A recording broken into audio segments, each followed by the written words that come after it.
Salam teman-teman, sobat-sobat, kembali bersama saya Bung Tema Adiputra yang akan berbincang dengan seorang bapak, dan kami akan banyak memperbincangkan tentang kesibukan pelayanan dan yang memerlukan hikmat. Siapa gerangan beliau? Mari kita jumpai, dan saya pun akan bersalaman dengan beliau.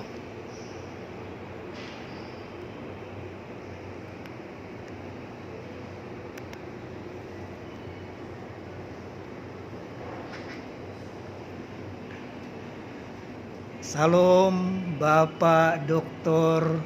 Wahyudi Adi Prasetyo. Salam Pak. Shalom Bapak Dr. Tema yang luar biasa. Puji Tuhan.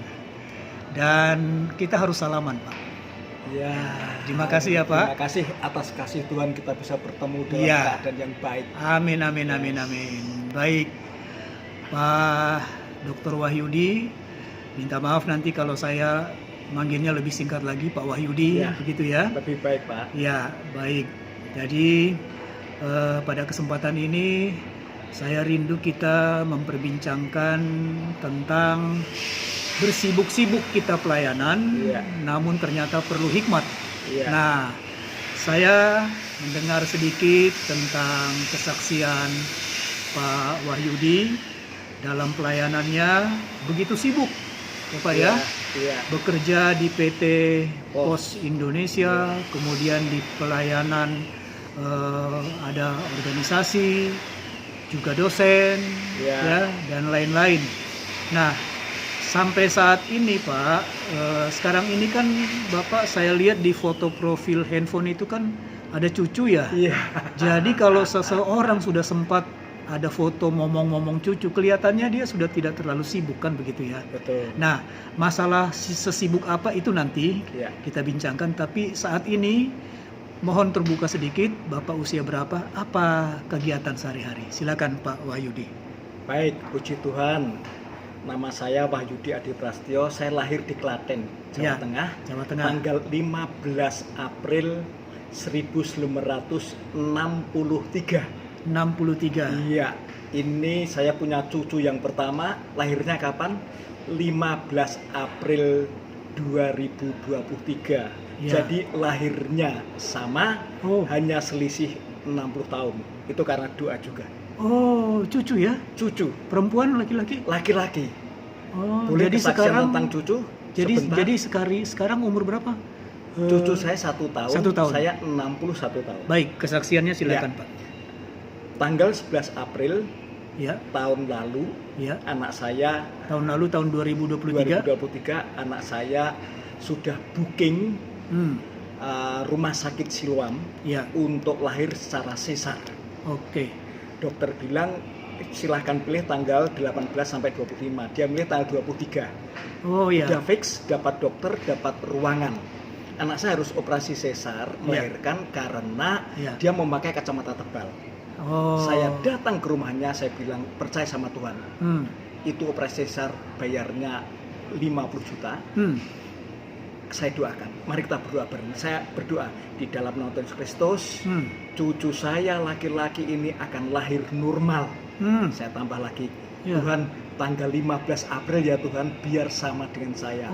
Dan betul-betul tanggal 14 itu kesakitan, dibawa ke rumah sakit di Bekasi, kemudian lahir secara normal, tidak perlu sesar, dan tepat 15 April tahun 2023. Jadi sama, itu bukti Tuhan itu ada dan mendengar doa kita. Puji Tuhan Pak. 15 April ya Pak ya? Iya. Kalau tanggal 1 April itu ulang tahun pelayanan saya di radio. Haleluya. 15 April ulang tahun abang tengah saya yang sekian tahun lalu sudah dipanggil Tuhan. Makanya April Pak. Baik. Pengantar yang sangat luar biasa ya, dan saya percaya ada mujizat Tuhan itu juga meneguhkan iman kita ya Pak. Amin. Ketika ada masalah antara lain sakit, jangan menyerah. Yes. Ya, imannya justru harus lebih kuat begitu ya. Iya. Dan itulah perjuangan dan pergumulan setiap orang-orang percaya. Amin. Baik, kita kembali ke persoalan Pak. Bapak tolong jelaskan di hari lansia ini ya, 61 tahun ya.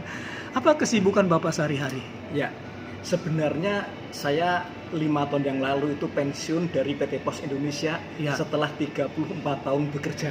34 tahun di Pos bekerja Indonesia. Di PT Pos Indonesia. Pusatnya di Bandung ya? Di Bandung, Oke. ya. Nah, sebagai orang pensiunan kan boleh dong, Ya. sudah waktunya di rumah. Iya. Tetapi menurut saya bukan itu kehendak Tuhan. Oh, Saya yakin kalau kita pensiun kita tetap harus produktif. iya. Jadi saya tetap produktif, Hmm. ngisi YouTube, pelayanan-pelayanan apapun, Iya, ya. iya. Banyak pelayanan, bahkan sampai ke luar negeri, Iya. sampai ke Malaysia di Christchurch. Oh. Mungkin tahun-tahun ini juga saya akan berangkat ke sana lagi. Iya. Di samping itu saya juga menjadi dosen tetap di Universitas Logistik dan Bisnis Internasional untuk mata kuliah Supply Chain, Logistik, Postal Service, dan mata kuliah Pendidikan Agama Kristen. Iya, iya. Itu kesibukan di samping pelayanan di penjara, Iya. di full gospel, Iya. pelayanan di gereja-gereja, pelayanan anak muda, karena saya ingin pelayanan untuk anak-anak muda itu, Pak, karena Iya. sekarang ini keperhatian saya, mereka itu istilah saya unjudged people, orang Kristen yang tidak mau bergereja. Baik. Ya. Jadi saya menangkap catatan sejak 5 tahun lalu Bapak pensiun. Iya, Kemudian tetap bersemangat dalam pelayanan. yes. Apakah sejak 5 tahun lalu sampai saat ini, apakah itu puncak kesibukan Bapak atau masih ada lagi sebelumnya yang sangat-sangat sibuk?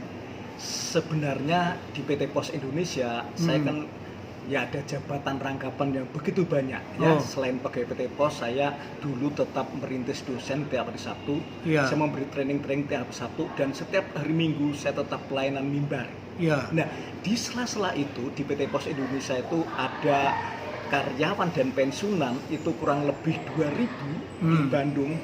Itu juga kita tiap Jumat melakukan ibadah, di situ saya melayani. Nah, di luar itu kan banyak mereka menghadapi masalah-masalah, disitulah saya mulai melakukan konseling yang tidak resmi, ketemu di kantor, ketemu di rumah, ketemu di mana saja, kita ngobrol-ngobrol. Itulah yang membawa saya kepikiran saya harus memperkuat ilmu teologi saya harus memperkuat ilmu konseling saya, sehingga saya tetap di dalam hati pada suatu saat saya harus kuliah yang teologi dan konseling. Iya, jadi artinya gelar akademis doktor Bapak ini adalah konseling Kristen ya Pak ya, Ya. dari satu sekolah Betul. tinggi teologi ya Pak ya, Ya. di Jakarta. Nah, Ya. baik Pak, saya sudah dapat gambaran kesibukan Bapak. Nah, satu hal ya, apa yang bikin Bapak semangat sekali? Kadang-kadang kita sebagai orang Kristen mengatakan di depan orang banyak ini pelayanan untuk ketulusan, tapi kadang-kadang juga ada motivasi yang terselubung yang orang lain tidak tahu tapi hanya kita yang tahu. Bagaimana Bapak dalam posisi itu? Saya ini justru orang yang senang bergerak. Saya kalau diam malah stres. Istri saya tahu, tidak mengizinkan saya cuma diam saja. Jadi saya bangun tidur tuh beresin rumah, Pak. Ya. Belanja, masak, Ya. rumah-rumah itu saya senang. Udah itu berangkat ke kantor. Di kantor saya juga banyak melakukan aktivitas. Ya. Pulang langsung pelayanan, pulang langsung kegiatan rumah, dan tidak pernah menganggur. Ya. Ya, waktunya libur itu dipakai untuk pelayanan kerohanian. Oh. Ya, jadi oke. tidak ada waktu libur buat saya. Ya. Dari semenjak bekerja sampai saat ini. Ya. Artinya Bapak sebagai bapak di tengah keluarga Ya. kan harus cari juga biaya asap dapur ya Pak ya. Yes. Ya. Dan yang kedua, Bapak juga memberi waktu khusus untuk pelayanan, Ya. begitu. Apakah konsep mencari uang untuk asap dapur dan pelayanan kerohanian itu bertabrakan atau selaras? Yes. Ada orang yang berpikiran gini, nomor 1 Tuhan, nomor 2 keluarga, nomor 3 pelayanan, nomor 4 pekerjaan, atau urutannya bisa berbalik-balik begitu. Kalau bagi saya, Ya. nggak ada urutan. Nomor 1 Tuhan, Oke. nomor 2 Tuhan suruh kita apa. Jadi kalau pas saya nggak ada kegiatan, saya harus aktif melayani keluarga saya. Ketika saya aktif melayani keluarga saya, ada orang sakit minta didoakan dan saya harus datang. Saya datang, saya mendahulukan orang lain. Ketika saya berdoa bagi orang lain, barangkali pekerjaan kantor tuh meminta saya datang ke sana. Jadi yang penting adalah apapun aktivitas kita harus selalu dengan Tuhan. Ya. Jadi untuk keluarga bersama dengan Tuhan, Intinya nomor satu Tuhan, nomor dua bersama Tuhan melakukan aktivitas yang harus kita selesaikan Ya. pada saat itu. Saya garis bawahi ungkapan apa yang Tuhan suruh. Yes, Baik Pak, apa yang Tuhan suruh itu Bapak dapatkan bagaimana caranya? ya. Kalau saya saya itu pasti ya, kita semua bangun tidur pasti Saat teduh. mendahulukan Tuhan, Ya. ya. Nah, di situ tuh kadang-kadang hati berbicara. Ya, Lakukan ini, lakukan itu. Bahkan seringkali saya bertanya ayat-ayat yang saya tidak paham dan Tuhan ajarkan saya luar biasa. Karena saya maaf nih, nggak Ya. mau kata orang, ya, nggak mau kata pendeta, saya mau kata Tuhan, kata Tuhan. Alkitab. Jadi saya berprinsip dari dulu sampai sekarang seperti itu. Saya dalami sendiri. Saya baca Alkitab rutin sudah dari Kejadian 1 sampai Wahyu 22 berputar terus sudah kesekian kalinya. ya, Menurut saya itu saat-saat yang perlu. ya. Di samping itu hari-hari ya sambil jalan sambil nyetir kita pun bisa berdoa. Ya. Minimal kita bernyanyi-nyanyi puji Tuhan. Kalau saya di mobil tuh selalu dari start sampai akhir lagu-lagunya, lagu-lagu rohani. Nah, itulah melatih saya untuk tetap terus bersatu dengan Tuhan. Iya, iya. Jadi Pak Wahyudi memiliki keintiman yang luar biasa dengan Tuhan ya. Mestinya semua orang seperti itu. Iya. Dan artinya juga itulah yang memudahkan kita berkomunikasi dengan Tuhan Yes. dan peka terhadap suara Tuhan. Iya. Baik. Mungkin ketika sesuatu dilakukan dan Bapak meyakini itu perintah Tuhan, Ya. salah satu mungkin ciri-cirinya adalah damai sejahtera ya. Yes. Yes. Ya Pak ya? Ya. Coba perdalam itu. Sebenarnya damai sejahtera itu sesuatu yang kita rasakan dengan kuat kalau kita melatih, Pak. Ya, Pengalaman hidup saya dulu. ya, Saya dulu sibuk, saya orangnya cerdas, maaf, bukan Iya. sombong, saya duitnya banyak, saya sombongnya minta ampun. Oh, Akhirnya yang tidak Tuhan perintahkan, saya mengandalkan kekuatan saya sendiri, saya mengandalkan berat sendiri. Tuhan izinkan sesuatu terjadi, saya ditipu orang, saya bangkrut, habis-habisan semuanya. Kemudian saya tersadar, Tuhan ampuni saya mengandalkan diri saya, hidup saya hancur. Setiap hari saya menangis, tapi di tengah-tengah itu saya boleh melayani orang, di tengah-tengah saya menciptakan lagu yang semula, kan suara saya fals, Pak. Iya. Jangankan nyanyi, Pak, batuk aja fals. Pak itu Jadi, tahun berapa Pak keterpurukan luar biasa itu? tahun 2000-an. 2000-an. Ya, kurang lebih 2003, 2000. Terpulihkannya tahun berapa? Secara bertahap. Ya. Secara bertahap, pelan-pelan Tuhan pulihkan. Bahkan saya tidak tahu bahwa itu Tuhan pulihkan karena saya begini, Pak. Sudah saya jadikan syair itu lagu saya. Iya. Karena saya begini, ketika saya punya masalah yang berat, saya itu tiap hari, tiap pagi cuma menangis, Pak. Saya lihat masalah saya teriak sama Tuhan, Tuhan, saya punya masalah yang besar gitu. Saya lihat terus masalahnya nggak selesai, Pak.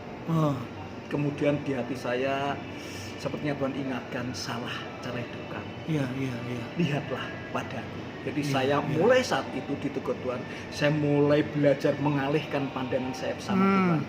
Iya. Nah, pada saat saya mengalihkan pandangan sama Tuhan, itu saya sudah lupa dengan masalah saya. Sehingga sampai detik ini saya berprinsip kalau ada masalah, saya tidak lagi bilang, Tuhan, saya punya masalah yang besar, tapi saya bilang, masalah, saya punya Tuhan yang besar. Ya, artinya sebagian orang larut dalam persoalan, Iya.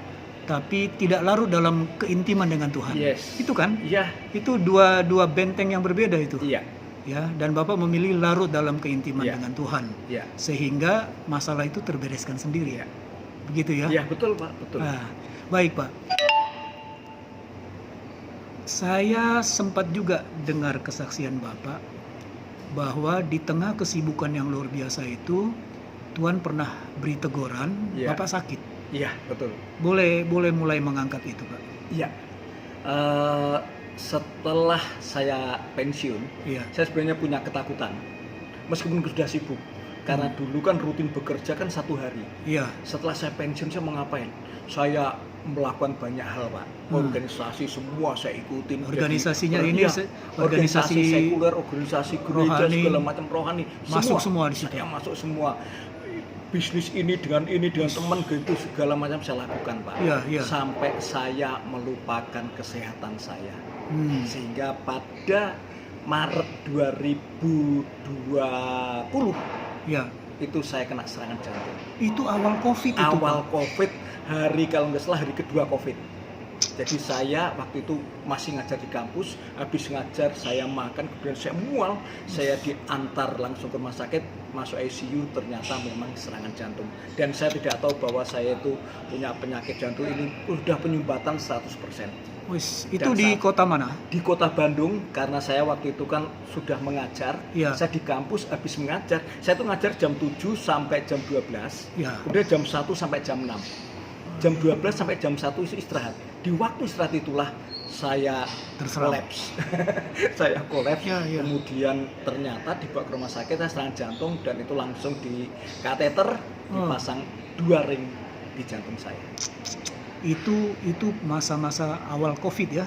Pas 2 hari setelah Bebannya luar biasa ya, Pak? COVID. Luar biasa. Beban sakit sama beban COVID kan begitu Iya, ya? betul. Betul. Lalu apa akhirnya yang Bapak dapat perenungan dalam tentang itu?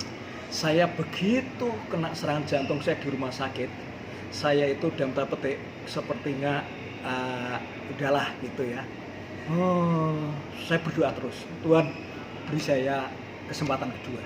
iya, Saya memperbaiki hidup saya, Tuhan. iya, Kemarin ada masalah, Tuhan sudah selesaikan, Tuhan sudah pulihkan. Sekarang saya sakit, saya yakin Tuhan pasti akan pulihkan kesehatan saya. Dan ketika operasi saya tenang, meskipun keluarga semua nangis. iya, Saya dipasang ring, kemudian saya selesai.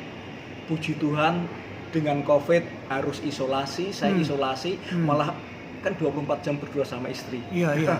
Saya sempat kumpul dengan anak, karena sebulan sebelumnya saya menikahkan anak, dan itu saya urusin sendiri. Lelah. Iya, lelah, dan saya sebenarnya sudah mulai sakit-sakitan. Iya. Setelah tanggal 20/02/2020 itu anak saya menikah. Dia senang nomor cantik gitu ya. Jadi saya menikahkan, urusin sendiri, Pak. Sampai saya sebulan berikutnya saya kena serangan jantung. Ya, jadi Pak, ketika kena serangan jantung itu tentunya kan hilang semua kegiatan ya. Yes. Apakah di situ ada penyesalan dalam atau lebih mementingkan ya sudahlah Tuhan, yang penting saya sehat dan keluarga, bagaimana itu? Iya, saya sekali lagi sifat tidak mau menganggur itu tidak hilang dengan oleh penyakit itu. Tapi satu hal yang saya yakin, kok Tuhan itu mau memberikan saya kesempatan berikutnya, saya yakin. Oleh karena itu saya tetap selagi ada kesempatan kayak lagu, kita terus menjadi berkat. Nah, yang penting saya mulai merubah pola hidup saya. Tidur mudah mulai teratur sebelum jam 10 malam. Kemudian harus melambatkan irama dan jangan seperti terburu-buru begitu. Dalam semua segi ya. Jalan pun yang duduk pelan-pelan. Nah, sekarang ini udah kumat lagi, saya ngomongnya cepat. Dulu saya ngomongnya cepat seperti ini, tapi waktu COVID saya belajar bicara lambat. Bicara lambat semua, saya pelankan aktivitas-aktivitasnya. Puji Tuhan kan itu waktunya saya istirahat selama COVID, meskipun seluruh aktivitas kuliah, pelayanan-pelayanan di penjara setiap hari Rabu. Udah hampir 10 tahun itu, selama itu saya nggak pernah absen. Selama COVID, selama online, kita ibadah online setiap hari Rabu. Rabu minggu pertama di Cipinang, minggu kedua di Gunung Sindur, minggu ketiga di Bulak Kapal, minggu keempat di Cikarang. Nah itu terus. Baik. Ya. Jadi memang topik perbincangan kita ini sudah terjawab, Pak. Sibuk-sibuk pelayanan ternyata perlu hikmat, ya kan? Jadi boleh lebih dalam setelah Bapak menyadari terkena serangan jantung mendadak dan Bapak dalam sebelum-sebelumnya itu bekerja, beraktivitas dengan nafas tersengal-sengal sehingga tegang kepala, tegang jantung, kan begitu kan? Betul, ya Pak ya? Jadi bagaimana pada akhirnya itu semuanya bisa diredam dan bagaimana dukungan keluarga? Begini, yang pertama itu saya pakai momentum untuk merubah aktivitas. Jadi saya mulai fokus pada kegiatan rohani, pelayanan yang rohani, yang lain-lainnya yang Tidak, itu saya mulai mundurkan diri. Nomor Beberapa sekian. pengurus saya mundurkan diri, ini saya mundurkan diri. Saya fokus kepada hal-hal yang bersifat rohani dan yang memberi dampak yang banyak. Tidak rugi meninggalkan yang lain-lain non rohani itu? Haleluya, puji Tuhan. Tuhan luar biasa. Tidak ada kerugian sedikit pun. Tuhan luar biasa. Karena dalam setiap apapun justru Tuhan selalu memanjakan saya. Tuhan selalu mendengar doa-doa saya. Selama COVID itu justru saya banyak berdoa. Saya mendengarkan khotbah itu bisa 5-6 kali satu hari. Saya juga bisa mengisi banyak kegiatan yang rohani. Khotbah, saya sempat membuat YouTube channel yang dunia yang selama ini tidak saya kenal. Saya menggunakan media sosial, dan media sosial itu sangat bermanfaat bagi saya pada saat ini. Nanti mungkin kalau ada waktu ada kesaksian khusus tentang aktivitas media ini. Nah, tadi yang pertama ya, saya merubah aktivitas. Yang kedua, dukungan keluarga. Gimana itu sangat penting. Jadi saya waktu masalah yang pertama dulu, masalah berat, masalah keuangan yang cukup besar itu, saya berpikiran gini, masalah harus dilokalisir. Masalah keuangan itu harus dilokalisir, masalah keuangan aja. Jangan sampai merembet ke masalah keluarga. Karena saya lihat banyak teman-teman yang memiliki masalah keuangan, rumah tangganya jadi hancur, keluarga jadi hancur, kesehatan jadi hancur, semuanya hancur. Jadi saya lokalisir. Nah, masalah keuangan harus lokalisir, masalah keuangan, keluarga harus lebih solid. Demikian juga waktu saya sakit itu, saya semakin dekat dengan istri. Saya setiap hari bilang I love you sama istri saya. Positif terus ya? Iya, betul. Saya ke anak-anak, aku mengasihimu, aku mencintaimu, terus gitu Pak. Pelayanan juga, karena kalau saya pelayanan kan di rumah, mereka semua dengar. Kalau perilaku saya brengsek kan Bapak ngomong doang. Iya. Nah, itu saya harus melayani dulu. Jadi salah satu penyebab Bapak pulih itu adalah rasa kasih yang diterapkan tiap hari ya? Sampai sekarang Pak. Jadi perbedaan dulu sampai sekarang itu ada dua menurut saya. Saya dulu sombong banget dan kurang peduli pada keluarga. Sekarang sangat peduli. Ya nggak tahu sombongnya, semoga sudah hilang. Tapi satu hal begini, saya perbedaannya sekarang sering. Kalau Bapak lihat nih, saya gagah Pak, tapi saya mungkin satu-satunya makhluk yang setiap hari menangis untuk melihat apapun juga. Jadi ini mata saya paling bersih. Tolong jelaskan itu. Tolong jelaskan. Enggak, saya melihat sesuatu pun, lihat di TikTok misalnya, lihat Pak Tema sukses, saya menangis, ikut bahagia. Lihat Pak Tema lagi, ini kok lagi ada, saya menangis. Saya lihat Indonesia bulu tangkis menang, Jojo masuk final. Tangisan ucapan syukur ya? Ucapan syukur jauh lebih banyak. Meskipun ada beberapa tangisan yang sedih, prihatin, yang mendoakan jelas, ya. Banyak hal yang buat saya menangis dan saya senang. Di tengah-tengah saya menangis itu, saya kesempatan untuk berdoa. Jadi doa saya terus-menerus bersama dengan air mata saya. Karena saya tabungan air mata sudah banyak Pak. Iya. Tuhan menyimpan air mata saya di kirbat. Mungkin Tuhan sudah mengganti kirbat yang baru terus-menerus karena sudah penuh. Iya. Luar biasa ya Pak ya. Bagaimana Tuhan membentuk Pak Wahyudi ya, dari keterpurukan, kesombongan, sakit yang sudah terancam untuk mati begitu ya. Tetapi Bapak melihat itu dengan penuh penyesalan, kemudian bertobat, minta ampun, mohon dipulihkan. Dan Bapak mengubah pola hidup dengan total begitu ya. Dan sekarang terasalah hasilnya begitu ya. Nah, sekarang bagaimana Bapak mendidik anak-anak? Saya belum dapat gambaran putra-putri berapa. Jadi saya dengan istri menikah udah lebih dari 30 tahun. Baik, puji Tuhan. Anak saya 2, perempuan semua. Jadi yang nomor 1 sudah nikah, punya suami, dan 1 April kemarin, 15 April kemarin usia 1 tahun. Cucu ya. Cucu itu.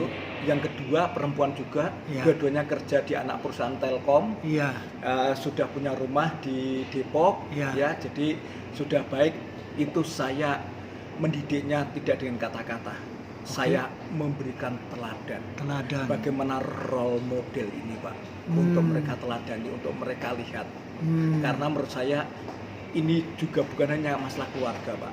Kita kan dipanggil Tuhan untuk menginjili. Penginjilan yang paling efektif adalah bukan in proklamasia, tapi in presensia. Jadi saya ini lebih banyak bertindak, mendidik diri saya iya. supaya perilaku saya bisa diteladani. Di Indonesia ini Pak, negara ini negara kacau karena keteladanan dari pemimpin itu yang Oke. kurang. Iya. Menurut saya itu gereja-gereja juga Pak, Iya. pendeta harus menjadi teladan Iya, nomor iya. satu. Iya. Menurut saya itu Pak. Betul. Baik. Itu yang saya terapkan. Kita masuk bagian akhir ya, Pak Iya. Wahyudi ya. Pak Wahyudi sekarang di hadapan saya sudah terbuka kartunya, tapi kartu positif Pak. Kartu penuh dengan kerohanian. Iya. Nah, bagaimanapun juga Pak, pasti ada peranan orang tua Pak Wahyudi, Iya. Bapak Ibu dulu ya, Iya. sampai membentuk kepribadian Pak Wahyudi sampai dengan saat ini. Boleh bagikan apa peranan orang tua yang Ya. sangat mendalam sehingga Pak Wahyudi seperti sekarang apa adanya. Ya, saya melihat orang tua saya itu luar biasa. Hmm. Anaknya 9. Oh, Anak 9 dihidupi oleh satu orang tua aja ya kan, suami istri, Iya. sepasang orang tua. iya. Ketika kami 9 anak-anak harus ngurus orang tua, nggak bisa Pak. 9 anak ngurus satu orang tua nggak bisa gitu loh. Karena tidak sibuk. sehebat mereka karena sibuknya. Hmm. Ini yang membuat saya malu. Tapi gini, keteladanan orang tua itu penting. Makanya karena orang tua saya bisa saya teladani. Orang tua saya itu dari agama lain. Oke. Tapi waktu muda itu dia melihat bahwa orang Kristen itu baik. Tetangganya pendeta, bahwa itu pendeta baik. Dia Oke. menyapa apapun. Dia belajar. Terus dia ikut gerejanya. Oh, Istrinya dilihat pun dari dibawa. sikap Iya, dan dilihat tindakan. dari sikap hatinya. Oke. Gitu. Kemudian katanya 2 hal. Orang Kristen baik, yang kedua doanya kok saya ngerti. Nah, karena bahasa Indonesia. Baik, ya, Nah, ya. itu akhirnya Hmm. dan Bapak itu juga seperti saya punya prinsip karena tiap minggu khotbah. Hmm. Jangan sampai gajah diblangkoni, iso khotbah ora iso nglakoni. Oh. Jadi Bapak itu sungguh-sungguh luar biasa, menginspirasi, bisa menjadi teladan. Ketika saya punya anak juga saya harus bisa menjadi Iya, teladan. iya. Saya sekarang dosen, mahasiswa saya ribuan. Iya. Daripada omon-omon, Iya. lebih baik saya memberi teladan. Iya. Menurut saya itu sangat-sangat penting. Iya. Kuncinya di zaman sekarang, keteladanan itu menjadi sesuatu yang sangat penting. Iya. Jadi saya sengaja angkat tentang masalah hubungan orang tua dan anak. Yes. Sekarang Bapak sudah jadi orang tua, ada Iya. anak kan? Iya. Jadi intinya selama kita ini berpegang pada hukum kasih hormatilah orang tua, Iya. maka berkat orang tua turun ke kita. Amin. Begitu ya. Amin. Dan pada akhirnya ketika kita jadi orang tua, kita akan melakukan yang terbaik menurut firman Tuhan. Amin. Begitukah? Karena itu warisan kita kepada anak-anak, Hmm. itu adalah kerajaan surga Pak yang kita wariskan. Ya. Selama dia tinggal di dunia, boleh dia berperilaku dengan norma-norma yang ada, tetapi dia selalu diingatkan kamu warga kerajaan surga. Ya, ya. Kerajaan surga inilah yang saya perlu wariskan kepada anak-anak, lebih daripada kepada anak-anak yang lain Pak, karena saya punya pelayanan ke anak Iya, muda betul. yang memang pada saat ini mereka kurang dimuridkan oleh kita Iya. karena mereka dimuridkan oleh media, mereka dimuridkan oleh Google. Hmm. Mereka nggak mau tanya Pak sama orang tua Pak, mereka Iya, tanya iya, kepada iya. Google. Iya, iya, Nah, iya. jadi itulah tantangan kita sebagai orang tua di masa kini, Hmm. dan saya sudah mempelajari, oh ini keteladanan itu sangat efektif. Ya. Karena Google nggak bisa memberi teladan. Baik. Ada 2 pertanyaan, tapi tolong dijawab singkat ya, Pak Wahyudi ya. Tadi di awal kita berbincang, Bapak Ya. mengatakan di hari yang saat ini saya menikmati hidup dan pelayanan. Saya rindu pelayanan ke generasi muda karena generasi muda saat ini tanda petik sudah mulai ada parah-parahnya. Yes. Apa itu, Pak? Ya, yang pertama, anak-anak muda itu sudah nggak percaya lagi sama pendeta, sudah nggak percaya lagi sama gereja. Banyak anak-anak muda yang menjadi istilah saya unchurched people, Kristen tapi tidak mau bergereja. Akibatnya tidak mau beribadah. Akibatnya tidak bertumbuh. Nah, saya perlu melayani mereka itu. Saya pernah melayani orang yang sakit. Saya bilang, saya doakan Tuhan Yesus menyembuhkan. Saya nggak percaya sama Tuhan. Begitu? Om, iya. Kemudian akhirnya ngobrol-ngobrol saya layani. Sekarang dia punya pelayanan yang luar biasa. Wah, ini Setelah orang sekian tua tahun. perlu waspada ya, Pak Iya, ya. betul. Mungkin anak-anak di rumah kalem-kalem, ramah-ramah, tapi Yes. isi hati rohaninya kacau ya. Yes. Dan ini parahnya, mereka punya ajaran dari Google yang lebih banyak salah daripada benar. Iya. Alkitab aja bisa direkayasa, Pak, kalau Yes, melalui begitu media-media mudah. begitu. Iya. Waduh. Ini tantangan kita peringatan orang tua. Tantangan kita pendidik. Orang tua kan pendidik. Saya dosen dan orang tua. Iya. Dan saya sungguh-sungguh harus mengarahkan mata saya ke sana. Baik. Ya, Bapak sudah cetuskan di YouTube ini ya Pak ya. Ya. Saya percaya itu jadi berkat. Dan Amin. saya juga terkejut, makanya tadi saya tegaskan juga ya. Ini Ya. PR orang tua dan selalu waspada. Yes. Jangan terpesona dengan senyum dan kepenurutan dan keramahan anak-anak di rumah, tapi Yes. selidik rohaninya, Betul, Pak. konsep teologinya. Betul, Pak. Karena Oh. ada anak baik-baik di rumah. Waduh, Pak, ternyata di media sosial dia kacau, Pak. Oke. Dan media sosial kan digital. Iya. Itu ada kaitannya dengan real, Pak, dunia real. Iya. Karena dia melakukan kesalahan di digital, kena itu betul di masalah realnya itu. Iya. Itu yang nggak disadari oleh anak-anak muda gitu loh. Baik, baik. Gitu. Jadi Bapak sekarang ini perlu kita ingat. di masa sekarang ini peduli ke situ ya. Yes. Ya, puji Tuhan Pak. Amin. Jadi pernyataan ini didengar, biarlah juga nanti yang menonton juga peduli ya. Ya. Sekarang yang terakhir Pak. Jadi tadi di awal saya katakan Pak, kita memperbincangkan tentang sibuk-sibuk luar biasa melayani Tuhan dan juga melayani di profesi. Ya. Tapi ternyata kita perlu ada hikmat. Yes. Kenapa ada hikmat? Ya, untuk orang tertentu Tuhan tegur dengan keras. Ya. Diberinya dia sakit yang bisa Ya. saja merenggut nyawa. Ya. Bapak mau menyimpulkan secara singkat bagaimana? Silakan. Ya. Jadi jangan seperti saya dulu, sibuk pelayanan, sibuk pekerjaan, sibuk ini itu melupakan diri sendiri. Nah, itu hidup harus di planning, hidup harus ditata. Ya. Ada fokus-fokus, kan Tuhan ajarkan. Ya. Jangan kamu khawatir burung di udara Tuhan pelihara. Ya, Matius 6 itu. Ya, Matius 6. Nah, itu artinya apa? Skala prioritas. Karena Tuhan bilang hidup lebih penting daripada makanan. Ya, Hidup lebih ya, penting ya. daripada makan. Itu bicara skala prioritas. Dan kita harus memiliki skala prioritas. Dan menurut saya skala prioritas kepada Tuhan, dan kedua membawa anak-anak, membawa generasi muda kepada Tuhan. Itu Pak kesimpulannya. Ya. Dan itu bisa kita fokuskan sehingga kita tidak ngaco. Kita sambil melakukan itu sambil menjaga kehidupan kita. Ya. Mungkin Bapak setuju dengan tambahan ini bahwa ketika kita ada persoalan di tengah kesibukan kita, muncullah masalah besar, Yes. kita terjebak karena kita fokus kepada masalah, bukan Yes. fokus kepada Tuhan. Ya, ya, kita harus fokuskan kepada Tuhan. Hanya Tuhan satu-satunya yang harus menjadi fokus kita. Baik. Bapak Dr. Wahyudi Adi Prasetyo, terima kasih perbincangan yang penuh berkat ini. Tuhan Yesus memberkati. Terima kasih Pak Tema. Ya. Sungguh sukacita bagi saya. Haleluya. Sungguh saya senang sekali bisa ketemu. Beliau adalah promotor saya yang luar biasa. Amin, Saya Pak. sangat terkesan dengan beliau. Saya mengikuti perjalanan beliau melalui buku, melalui tulisan-tulisan, melalui lagu-lagu, melalui YouTube beliau. Puji Tuhan ya Pak ya, Yes. semuanya untuk kemuliaan Terima kasih. nama Tuhan ya, Ya, Pak ya. Tuhan Yesus Ya, memberkati, Salam. Pak. Shalom.